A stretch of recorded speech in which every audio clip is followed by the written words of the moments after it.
ሰላም ጤና ይስጥልኝ አርበኛ ክሩቤል እንደምን አለህ? እስኪ አጠቃላይ በጎንደር አካባቢ የተፈጠሩ አዲስ ነገሮች እንዳሉ እየተሰሙ ነው። ምንድነው የተፈጠሩት ነገሮችን ብታብራራለን? አመሰግናለሁ ተስፍሽ። እንግዲህ በአማራ ፋኖ በጎንደር አንድነት አማካኝነት ያው በተለያየ ወቅት የተለያየ ትንኮሳና ጫና እንዲሁም የጦር መሳሪያ ዝርፊያ እና መሰል ነገሮች ሲደረግብን እንደነበረ ይታወቃል። የስም ማጥፋት ዘመቻ፣ ግድያና መሰል ነገሮች ሁሉ ተደርገውብናል። እንግዲህ ቀደም ባሉ ጊዜያት ማለት ነው። ነገር ግን እነዚህ ድርጊቶች እኛ ካለማወቅ የተፈጠረ ስህተትና የትግሉ አንዱ ባህሪ አድርገን እየወሰድን ያው ለረጅም ሰዓት ታግሰን ቆይተናል። እየዋለ እያደረ ሲሄድ ግን ከትግሉ ዓላማ ፍጹም የራቀ ፍላጎት እንዳላቸው ነው እየገመገምን ያለ ነው።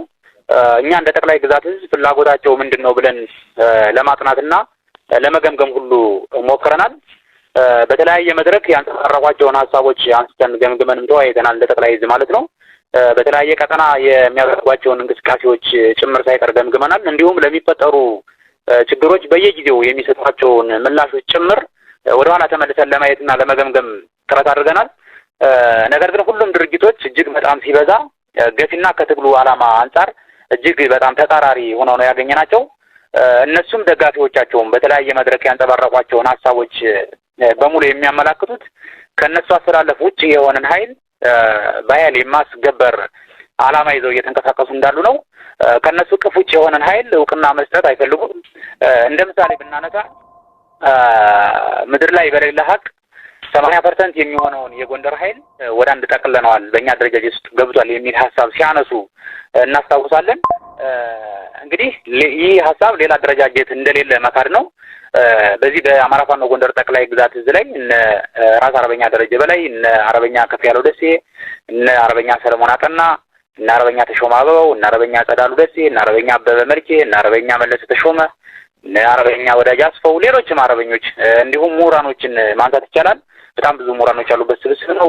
እነ ፕሮፌሰር ጌታ አስራደን ጨምሮ በጣም ብዙ ዶክተሮችና ኢንጂነሮች ጭምር ያሉበት ስብስብ ሆኖ እያለ እኛ በድፍረት ይሄን ያህል ስብስብ ያዘን ተቋም እንኳን ደፍረን በእነሱ ልክ 80-90% ጠቅልለነዋል ብለን አናውቅም።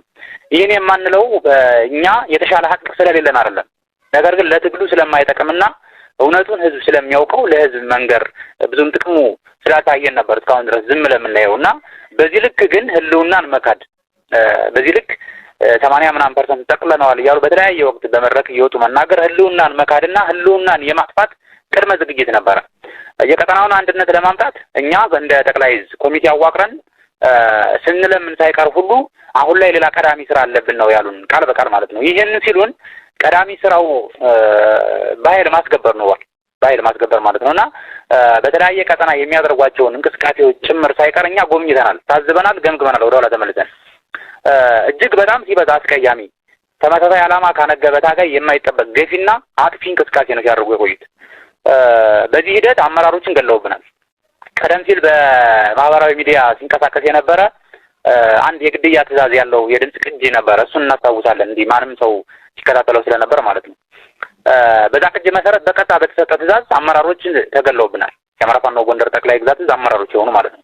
ለአብነት ያህል እነ ታጋይ ምህረት አሳየን ማንሳት ይቻላል። እነ ቤዛ አለሙ፣ እነ ጨፍ የታሰው እደግልኝና መሰል ሌሎችም ታጋዮችን መጥቀስ ይቻላል። አመራሮችን ማለት ነው። በተለያየ ወቅት የተገደሉ በዚህ በተሰጠ ትዕዛዝ የተገደሉ ለሚፈጠሩ ችግሮች የሚሰጧቸውን ምላሾች ደግሞ ብናነሳ ወደ ኋላ ተመልሰን ከነሱ ወገን ከሆነ ሰይጣንም ቢሆን መልአክ አድርጎ የማቅረብና የትግሉን ዓላማ ወደ ጎን ያለ እንቅስቃሴን ሁሉ ከነሱ ወገን ስለሆነ ብቻ በጠበቃነት መቆም ነው የሚያደርጉት እንቅስቃሴ የነበረው የሚሰጡት ምላሽ የነበረው ማለት ነውና ሌባን የማጥራት ዘመቻ ስንፈጽም እንኳን ከነሱ ወገን ከሆነ የሚሰጡትን ከለላ ማስታወስ ይቻላል።